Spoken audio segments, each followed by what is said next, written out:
मिथ्या गर्व का परिणाम। समुद्र तट के किसी नगर में एक धनवान वैश्य के पुत्रों ने एक कौवा पाल रखा था।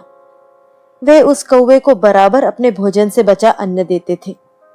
उनकी जूठन खाने वाला वह कौवा स्वादिष्ट तथा पुष्टिकर भोजन खाकर खूब मोटा हो गया था।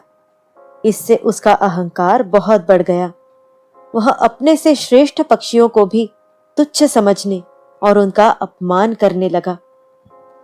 एक दिन समुद्र तट पर कहीं से उड़ते हुए आकर कुछ हंस उतरे। वैश्य के पुत्र उन हंसों की प्रशंसा कर रहे थे। यह बात कौवे से सही नहीं गई। वह उन हंसों के पास गया और उनमें जो सर्वश्रेष्ठ हंस उसे प्रतीत हुआ, उससे बोला, मैं तुम्हारे साथ प्रतियोगिता करके उड़ना चाहता हूं। हंसों ने उसे समझाया, भैया, हम तो दूर दूर उड़ने वाले हैं। हमारा निवास मानसरोवर यहां से बहुत दूर है। हमारे साथ प्रतियोगिता करने से तुम्हें क्या लाभ होगा? तुम हंसों के साथ कैसे उड़ सकते हो? कौवे ने गर्व में आकर कहा, मैं उड़ने की 100 गतियां जानता हूं और प्रत्येक से 100 योजन तक उड़ सकता हूं। उड्डीन, अवडीन, प्रडीन, डीन आदि अनेकों गतियों के नाम गिनाकर वह बकवादी कौवा बोला, बतलाओ, इनमें से तुम किस गति से उड़ना चाहते हो?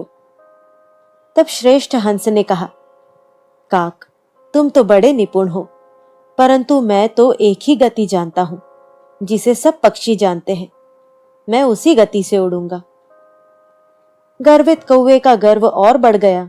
वह बोला, अच्छी बात, तुम जो गति जानते हो उसी से उड़ो। उस समय कुछ पक्षी वहां और आ गए थे। उनके सामने ही हंस और कौवा दोनों समुद्र की ओर उड़े।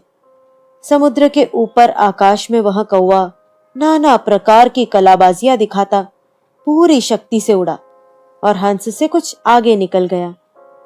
हंस अपनी स्वाभाविक मंद गति से उड़ रहा था। यह देखकर दूसरे कौवे प्रसन्नता प्रकट करने लगे। थोड़ी देर में ही कौवे के पंख थकने लगे। वह विश्राम के लिए इधर उधर वृक्ष युक्त द्वीपों की खोज करने लगा, परंतु उसे अनंत सागर के अतिरिक्त कुछ दिख ही नहीं पड़ता था। इतने में हंस उड़ता हुआ उससे आगे निकल गया था।